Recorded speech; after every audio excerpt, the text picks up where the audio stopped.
Today we are going to read Chapter 2.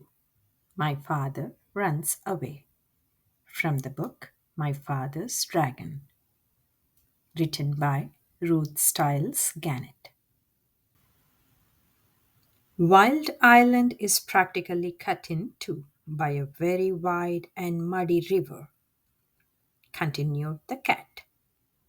This river begins near one end of the island and flows into the ocean at the other. Now, the animals there are very lazy and they used to hate having to go all the way around the beginning of this river to get to the other side of the island. It made visiting inconvenient and mail deliveries slow, particularly during the Christmas rush. Crocodiles could have carried passengers and mail across the river, but crocodiles are very moody and not the least bit dependable, and are always looking for something to eat. They don't care if the animals have to walk around the river, so that's just what the animals did for many years. But what does all this have to do with airplanes?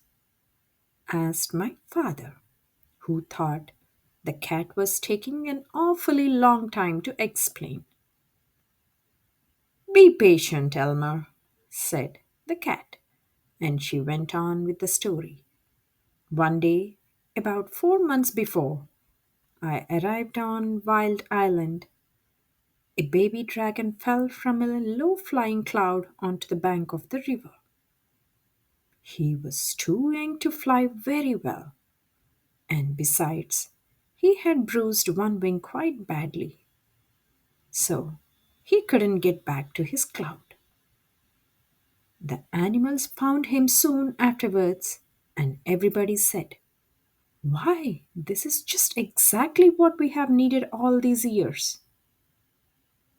They tied a big rope around his neck and waited for the wing to get well. This was going to end all their crossing the river troubles. "I have never seen a dragon," said my father. "Did you see him? How big is he?" "Oh, yes, indeed, I saw the dragon. In fact, we became great friends," said the cat. "I used to hide in the bushes and talk to him when nobody was around. He is not a very big dragon, about the size of a large black bear, although I imagine he's grown quite a bit since I left. He's got a long tail and yellow and blue stripes. His horn and eyes and the bottoms of his feet are bright red, and he has cool colored wings." "Oh, how wonderful!" said my father. "What did the animals do with him when his wing got well?" "They started training him to carry passengers, and even though he is just a baby dragon, they work him all day and all night too sometimes. They make him carry loads that are much too heavy, and if he complains, they twist his wings and beat him.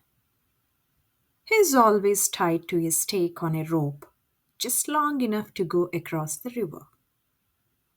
His only friends are the crocodiles, who say hello to him once a week if they don't forget. Really, he's the most miserable animal I have ever come across. When I left, I promised I would try to help him someday, although I couldn't see how. The rope around his neck is about the biggest, toughest rope you can imagine, with so many knots. It would take days to untie them all. Anyway, when you were talking about airplanes, you gave me a good idea. Now, I'm quite sure that if you were able to rescue the dragon, which wouldn't be the least bit easy, he would let you ride him most anywhere, provided you were nice to him, of course. How about trying it?" "Oh, I would love to," said my father. And he was so angry at his mother for being rude to the cat that he didn't feel the least bit sad about running away from home for a while. That very afternoon, my father and the cat went down to the docks to see about ships going to the island of Tangerina. They found out that a ship would be sailing the next week. So, right away, they started planning for the rescue of the dragon. The cat was a great help in suggesting things for my father to take with him, and she told him everything she knew about Wild Island. Of course, she was too old to go along. Everything had to be kept very secret. So when the founder bought anything to take on the trip, they hid it behind a rock in the park. The night before my father sailed, he borrowed his father's knapsack, and he and the cat packed everything very carefully. He took chewing gum, 2 dozen pink lollipops, a package of rubber bands, black rubber boots, a compass, a toothbrush, and a tube of toothpaste, 6 magnifying glasses, a very sharp jackknife, a comb and a hairbrush, 7 hair ribbons of different colors, an empty green bag with a label saying cranberry, some clean clothes, and enough food to last my father while he was on the ship. He couldn't live on mice, so he took 25 peanut butter and jelly sandwiches and 6 apples because that's all the apples he would find in the pantry. When everything was packed, my father and the cat went down to the docks to the ship. A night watchman was on duty, so while the cat made loud, queer noises to distract his attention, my father ran over the gangplank onto the ship. He went down into the hold and hid among some bags of wheat.